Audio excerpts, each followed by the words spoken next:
We turn now to the Republican in charge of winning races like this for the GOP, Ohio Congressman Steve Stivers. He's also the chair of the National Republican Congressional Committee.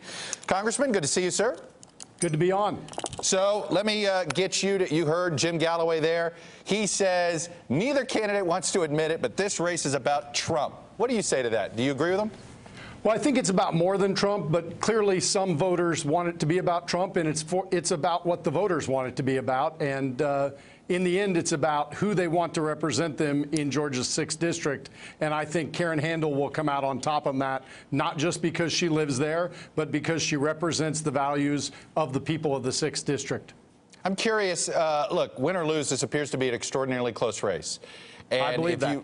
If you look at the Trump-Clinton number from November, it was 1 point, which was sort of a precursor of what we all thought, well, geez, I guess this will be a close race. Do you take any comfort in losing by a point, that you say, well, we lost a close race by a point, but the Republicans did get blown out. We know how to run in this environment. Even though we lost by a point, we're not going to, every Democrat that a Republican has to run into isn't going to have $60 million.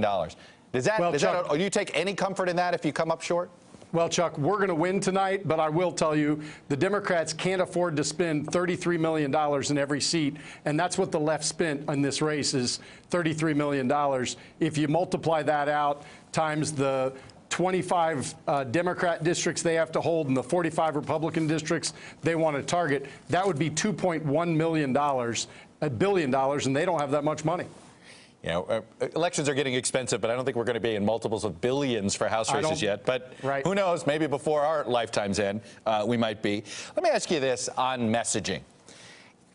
The Democrats seem to have one message. They were focused on both some form of Trump and health care. If you look at what was coming from your side, and I know you didn't control all of the messaging, it looked like it was all over the place. Do you accept the idea that this has been a bit spaghetti at the wall and you've been trying to figure out what works? Well, with a candidate like Jon Ossoff, who has kind of a thin resume and even exaggerated parts of that, you do find yourself trying to figure out what you can throw against the wall and what will stick. But I think in the end, the people of this district want this to be about who's going to represent them the best, and I think that's going to be Karen Handel. I feel very confident that we're going to come out on the winning side tonight. Do you acknowledge that health care is on the ballot tonight, or at least the process around it, meaning that many of your colleagues, both in the House and the Senate, may be watching tonight on health care? Because that was probably the issue most talked about in this district compared to other issues. Do you feel as if the process of health care this summer, how it goes, is on the ballot for you tonight? I think it was one of the things that people talked about, and it's certainly one of the factors in this race. I don't think this race is all about any one thing, as you said, Chuck. Yeah. No, let me ask you then specifically on health care. Do you view it as a net negative right now for your members because it's so unpopular and that it's going to take time to turn it into a positive if you think it is? Or where do you assess the health care issue right now for Republican candidates thinking about 2018?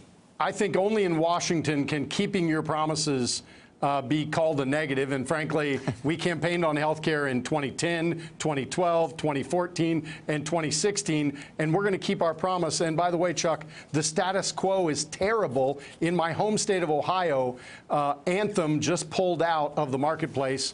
They're the third big insurance company to pull out. I have 4 of my 12 counties that have 0 insurance companies now in the individual marketplace, and 4 more that have only 1 and no choice. So there's a huge problem in the status quo. We have to do something to fix health care. And frankly, I realize that the first bill we passed was not perfect, but it was a good first step.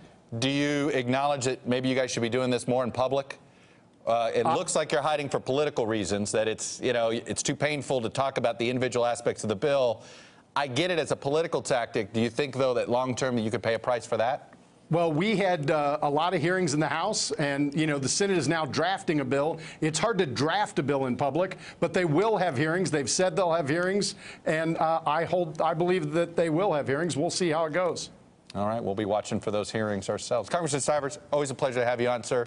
Appreciate you coming on, sharing your views, speaking your mind. Thanks a lot. Thanks, Chuck. You got it. Hey there, I'm Chris Hayes from MSNBC. Thanks for watching MSNBC on YouTube. If you want to keep up to date with the videos we're putting out, you can click subscribe just below me or click over on this list to see lots of other great videos.